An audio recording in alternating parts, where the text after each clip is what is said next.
Ja sam po struci informatičar, radio sam u različitim informatičkim firmama, bavio sam se svime, od programiranja, pisanja priručnika, a ono što sam samostalno radio u toj struci jeste zapravo pisanje riječnika englesko-hrvatskih informatičkih riječnika tokom 15 godina.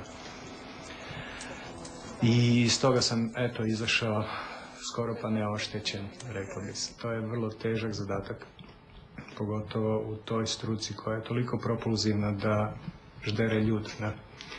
I meni je zapravo upravo taj tempo života, jednog gradskog života u informatičkoj struci pomogao da brže dođem do odluke da je zemlja zapravo ono mjesto gdje želim živjeti, od čega želim živjeti, jer je to jednostavno mnogo ljudskije i mnogo bliže meni.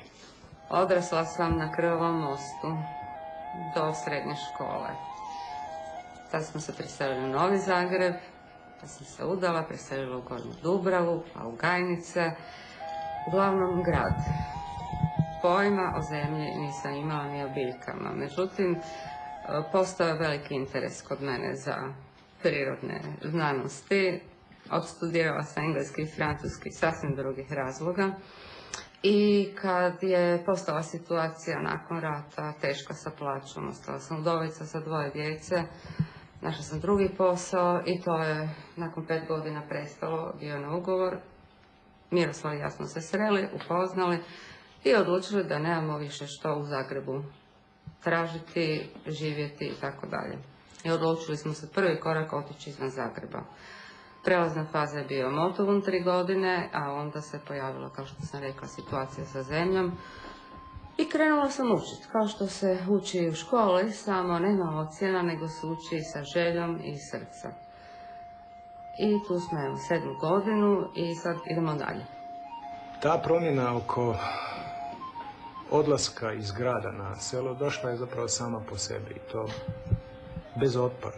Čovjek jednostavno shvati da u takvoj odluci nema otpora. Otpor je samo u držanju, čvrstom držanju za nekakav gradski život koji nudi stres, koji nudi trčanje za novcem, koji nudi zagađenu okolinu, krajnje zagađenu okolinu i jednostavno sam rekao ne i nisam oko toga imao baš nikakvih okupacija ni drugih misli. Tako sam i krenuo, bez otpora. Prvo smo odlučili se iz grada preseliti na selo i onda smo učili iz knjiga. Najprivlačnija je bila permakultura. Tako smo kroz knjige došli u dodir sa permakulturom i počeli primjenjivati neke njezine elemente. Ne? Tako to već ide 7. godinu. Ne? Ove godine smo odlučili prestati raditi na vrtu jer se selimo iz ovoga kraja. No, permakultura je nešto što nas je privuklo, u čemu smo vidjeli mogućnost da sami proizvodimo svoju hranu i da u tom pogledu budemo samoodrživi i da stvaramo zdravu hranu za nas. To je zapravo bio glavni cilj.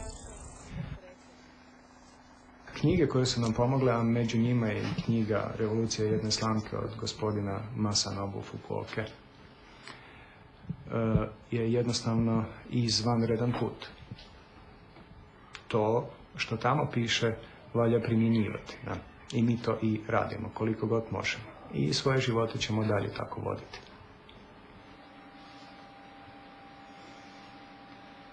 Ono što je za Japance interesantno je, što sam i čitao u knjigama i razumijevao kao tako, je da ti otoci gdje ti ljudi žive, gdje ih je jako mnogo na malom prostoru, ih je upućivalo na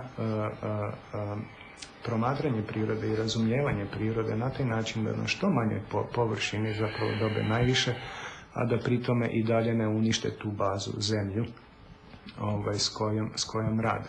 Ljudi zapravo i ne razmišljaju o tome da su u svojim kulturama zapravo koristili i izrabljivali prirodu tokom nekoliko tisuća godina. I da prava priroda, ona netaknuta, zapravo ne postoji vjerojatno nigdje više u svijetu. Ne? Bitan mi je sklad. U životu mi je inače sklad i u odnosima među ljudima, a i sa prirodom. sklad u kojem se osjećam udobno. A ako nije sklad, onda izvana dobijem input da je nešto nekom drugom neudobno, da znam da nije postignut sklad i tu sebe ja fino podešavam i među ljudima i sa Miroslavom i sa prirodom.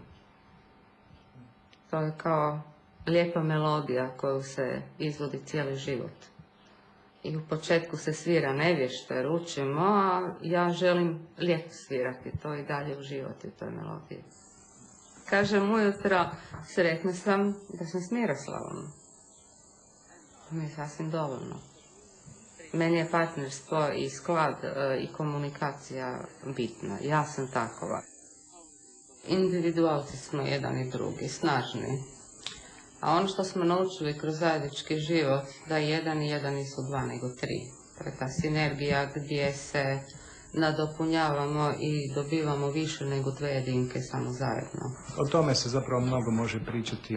Meni za ovu priliku je interesantno reći da obitelj, kakva je inače u našoj zajednici zamišljena i kako se provodi u našim društvima na ovom području kroz tisućljeće, zapravo ima duboku svrhu.